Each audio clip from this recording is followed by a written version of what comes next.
La verdad es que tenía una batería de cifras que informaban sobre los déficits y sobre los problemas que tenemos dentro de nuestra estructura de atención de salud en Chile. Pero la verdad es que decidí hablar de otra cosa. Y es porque la salud en Chile es una dura realidad, una dispareja realidad, pero es la realidad que vive la gran mayoría de la familia en nuestro país. El atochamiento y la tardanza excesiva en atender y resolver en el sistema público que va acumulando demanda. Cuando hablo de demanda no lo hablo en términos peyorativos, pero me estoy refiriendo a personas, con nombre y apellido. O sea, tenemos un sistema que va acumulando gente que sufre dolores, que sufre las discapacidades producto de una enfermedad atendida a destiempo, que sufre incertidumbres familiares y personales. Hay que ponerse en el pellejo de alguien que no sabe si se va a salvar en 1 año, en 2 años, y a ver si aguanta hasta que llegue el momento de ser atendido por un especialista o por un cirujano. Esa gente que sufre por llegar tarde a un diagnóstico o al tratamiento, ya que estamos hablando en un acuerdo que tiene que ver con echar a andar de verdad la ley del cáncer. Ley que se le dio la máxima prioridad y que todavía no la podemos tener en régimen. Hoy día el cáncer por lejos es la primera causa de muerte en Chile y la pandemia nos dejó peor porque llegamos atrasados a muchos diagnósticos que se suspendieron o que sencillamente no se hicieron, y lo mismo los tratamientos. Esa dura y dispareja realidad en Chile también nos muestra a miles de funcionarios exhaustos que fueron contratados además a través de planillas supernumerarias para poder atender la pandemia y que se demostró que eran necesarios de mantener el sistema.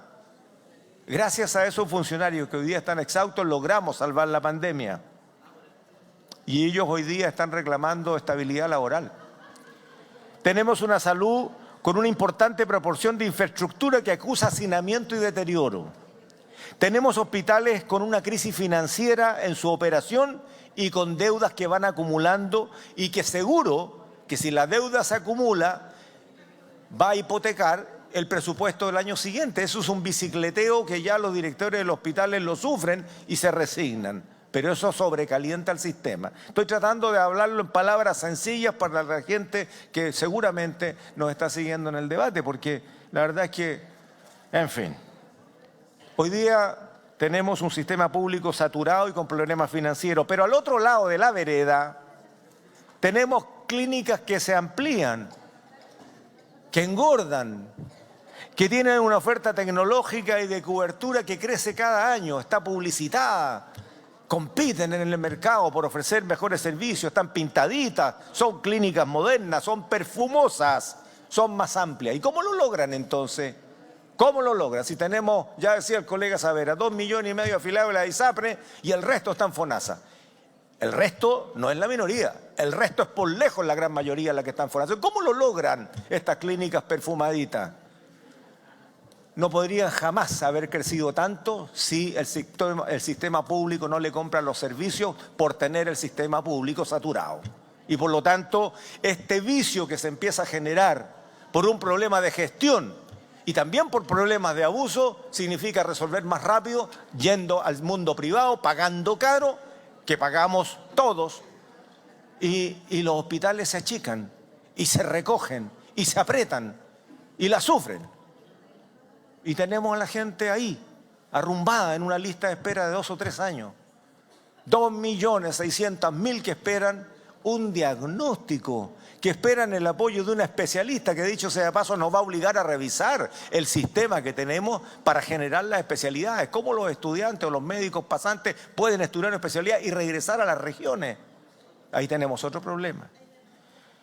Las clínicas privadas crecen por la compra cara de servicios que deberían estar siendo entregados por el sistema público. Crece porque cobran caro y que entre todos hemos venido pagando planes caros de las ISAPRE, que compran esos servicios y los compran caros. Crecen porque también los profesionales establecen que, habiendo una diferencia en el plazo, pequeño plazo, Si espera en el hospital público, yo lo puedo atender, sí, en 2 años más o en 1 año más. Pero si va a la clínica tal o cual, lo atiendo la próxima semana. ¿Qué creen que es lo que hace la gente? Entonces, ¿dónde está el problema real de la gente real? La mayoría de la gente de este país, todos lo sabemos, son trabajadores informales. Son el mundo que crece de los pensionados. Son gente que tiene seguros deficientes en materias de salud y que tienen que resignarse y no les queda otra que ponerse a esta larga y dolorosa fila de la espera de sufrir la enfermedad, de aguantarse el dolor, de pedirle a Diosito que le dé un día más y esperar ser atendido. Yo creo que fue no tan peor lo que ocurrió el año pasado con la crisis de las ISAPRES, porque colocó a las ISAPRES en la palestra, en la vitrina, y nos dimos cuenta de que mientras tanto la gente pagaba caro, había otro mundo que no tenía respuesta, y se paró el abuso. Y gracias a eso pudimos fortalecer FONASA. Digo pudimos porque fuimos parte del debate. Y hoy día, ya perdí la cuenta de la cifra, pero son más de 600.000 personas que se pasaron a FONASA. Y ahí entonces viene, si hay más afiliados, hay más cotización y entonces FONASA tiene más plata. Entonces, ¿cómo hacemos? Yo aquí hago una pregunta a los políticos parlamentarios y a los políticos del gobierno. ¿Cuándo tendremos la voluntad política para una verdadera, necesaria y justa reforma estructural a la salud? ¿Cuándo vamos a tener los pantalones o la falda para enfrentar una reforma a la salud? Y que esta desigualdad se termine. El que quiera hacer negocio que lo haga, bienvenido, está bien, el mercado da para todo, pero hay un piso de aseguramiento público. Yo creo que si bien es cierto esta catarsis que he hecho, no nos debe alejar de la realidad, porque la realidad es cómo sujetamos la crisis financiera de los hospitales públicos, que repercute y demora la atención del paciente. Hoy día necesitamos 300.000 millones para poder resolver el déficit hospitalario. Se le han entregado 140.000, nos están quedando 160.000 para que puedan terminar el año bien. Y en esto recojo lo que se acordó ayer con el ministro de Hacienda, con la directora de IPRES. Ahora que nos abuenamos, le puedo decir que con la directora de IPRES logramos avance y con la ministra de Salud, la subsecretaria también, por supuesto. 73.000 millones, claro, con cargo a cuentas futuras, es una apuesta. Pero habrá que hacer que se cumpla esta apuesta para que ingresen 73.000 millones más a recoger este déficit estructural de los hospitales. Pero también respecto de las listas de espera, y aquí sí tenemos un problema. ¿Cómo hacemos que esta larga fila efectivamente se resuelva? Y ahí tenemos que hacer un esfuerzo muy especial. Dejemos de hacer otras cosas, se lo digo al gobierno, pero resolvámosle esa larga y triste espera que tiene la gente por más de 2 años. Hay que priorizar el deterioro de la infraestructura de algunos hospitales. Tenemos a los funcionarios trabajando en condiciones riesgosas y en condiciones deplorables en algunos de ellos. La falta de especialistas en regiones, ya lo dije. Necesitamos seguir robusteciendo FONASA. Claramente, el seguro de salud que puede entregar el fondo administrado por esta institución es clave. Y ya el protocolo también recoge la seguridad en algunos establecimientos que están ubicados en poblaciones críticas. Los funcionarios no pueden trabajar con miedo de que los agregan o miedo de que los lesionen saliendo de allí. Este protocolo, que no lo voy a mencionar, ya lo han mencionado distintos colegas, indica que estamos pudiendo llegar a acuerdos. Pero solamente quiero terminar, presidente, por su intermedio, a los ministros presentes en la sala. Quiero decirlo con mucha claridad que no es plata, para tranquilidad del ministro de Hacienda y también de la directora de IPRES. El problema principal es un problema de la estructura administrativa y de gestión que tiene nuestro sistema público. He estado revisando datos, me he estado metiendo en las cifras internas y cuando vemos que a diferencia de la cifra oficial que dice que el 90% de la capacidad instalada está otorgando servicio, y la verdad es que hay hospitales que están al 75%. Significa entonces, y para decir los números claros, que si estuviéramos al 95% estamos fritos. Es pura plata.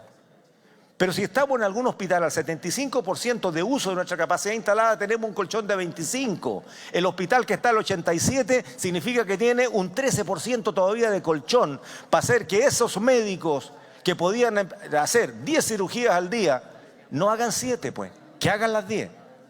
Y que no la hagan después de las 5 de la tarde cuando cuesta 3 o 4 veces más cara que contratar el servicio en el mundo privado. Entonces el mundo al revés, pues. Estamos usando la infraestructura pública para que se contrate un servicio que es más caro que contratarlo afuera. Ojo con eso. Es un problema de cómo hacemos que podamos asignar recursos que sean controlables y recuperar la eficiencia prestadora de los servicios, tal como se hizo en la pandemia. Esto es gestión. La optimización de la infraestructura es gestión. Todavía tengo tiempo, me dicen. Tengo como 1 hora. Rojo me lo autorizó. Bueno, tenemos que resolver la brecha de productividad, estimados colegas y ministros. La brecha de productividad de la capacidad prestadora actual versus la demanda. La demanda, que no son números, que son personas que sienten, que sufren y que esperan de un gobierno que les dé una respuesta a un problema que no puede seguir esperando. Y entre ellos también los funcionarios. Hay que darle estabilidad, hay que darle certezas. Yo me alegro de que estemos llegando a acuerdos, me alegro que el gobierno se haya abierto a escribir un segundo protocolo por encima del que se hizo en la Cámara. Y eso indica que podemos seguir conversando. Esta conversa no termina con esta ley de presupuesto. Tenemos que seguir conversando. Necesitamos de verdad resolver el problema de la salud y vamos a colaborar en todo lo que se pueda. Por lo tanto, voy a retirar mis 2 votaciones separadas, presidente, para que, como voto de confianza,